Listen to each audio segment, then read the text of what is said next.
Hello, welcome to Lil's Vintage World. In this video I would like to chat to you about one of my favourite books that I've recently read an adaptation of, and I loved it and I think you might really love it too, so I'm gonna which one about it now. So the favourite book in question is a book that I read when I was a child but have continued to read and adore, and that is The Secret Garden by Frances Hodgson Burnett.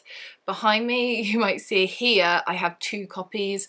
I have another copy down there, Mina Lima edition, which has beautiful illustrations, and it's a book that often you'll find a beautiful illustrated edition of, but I've never seen it in a graphic novel and I just loved it. So if you've never read The Secret Garden, it was a book that I read as a child initially, and then as soon as I was old enough to kind of, my parents read it to me, and then when I was old enough to read it, I read it myself, and then just continued to do so, and I still do now. I read it once a year, twice a year.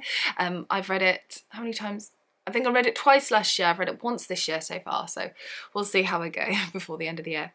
But if you've never read it, it's a book from the early 20th century, the early 1900s, and it's about a woman called a girl called Mary Lennox who lives in India. She has her parents who just enjoy their kind of own life and they're very busy doing their thing, and Mary is surrounded by servants, by ayahs.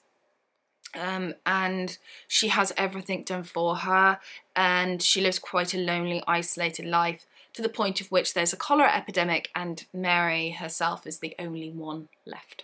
And so she is then sent from India to her uncle's house, Misselthwaite Manor in the Yorkshire Moors, and there she gets a bit of a culture shock because, well, one, it's cold, and two, she doesn't know how to dress herself, so she has to learn to do that. She doesn't say please or thank you.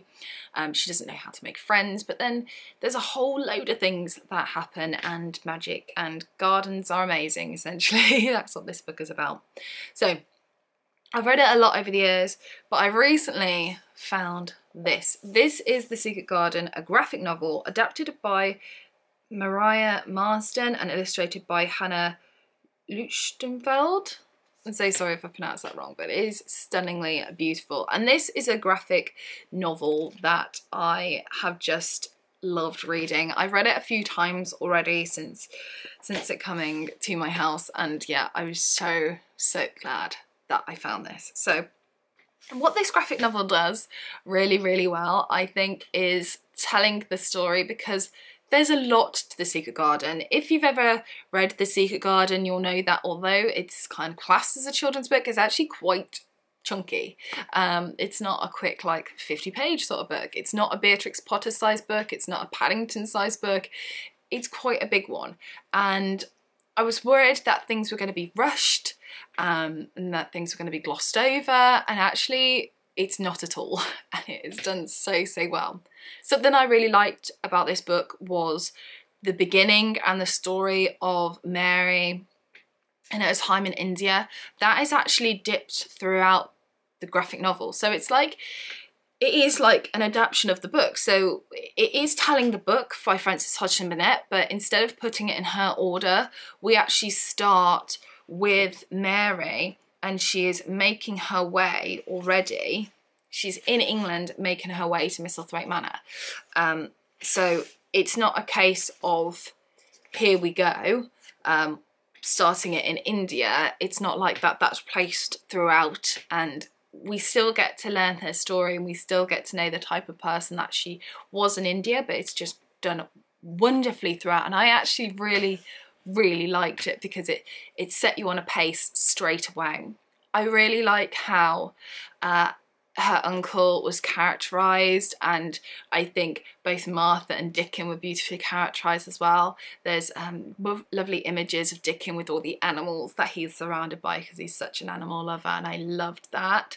And I really love how the ending was written as well, particularly when we're talking about gardens. The thing about The Secret Garden is Frances Hodgson Burnett very clearly loved a garden, and it's written so vividly in her work, and it's so nice that it's done so beautifully here, and it's taken in the matter in which Frances Hodgson Burnett made it, if that makes sense. So for instance, I watched the adaptation, the film adaptation of The Secret Garden starring Colin Firth, and I was hoping I was going to love it because I do really like Colin Firth, but I just didn't, because that was taking it as like gardens and magic, literally magic, but it doesn't mean that in the book. It's not that. It's the regenerative, you know what I mean, the powers, the restorative, what gardens mean in terms of growth and restoration and new life and new beginnings, and how gardens can make you feel. That's more what Frances Hodgson Burnett was meaning, rather than literally they perform magic. And that's what I loved about this book. It is so faithful to the story. You can tell that this is a well-loved book by both of these people, and they've just adapted it beautifully. So if you're a fan of The Secret Garden, I highly recommend you picking up this wonderful, wonderful graphic novel. 5 stars all round. So please chat to me in the comments, all things Secret Garden. I love chatting about my favourite books with you, and I shall see you soon for my next video. Take care for now. Bye.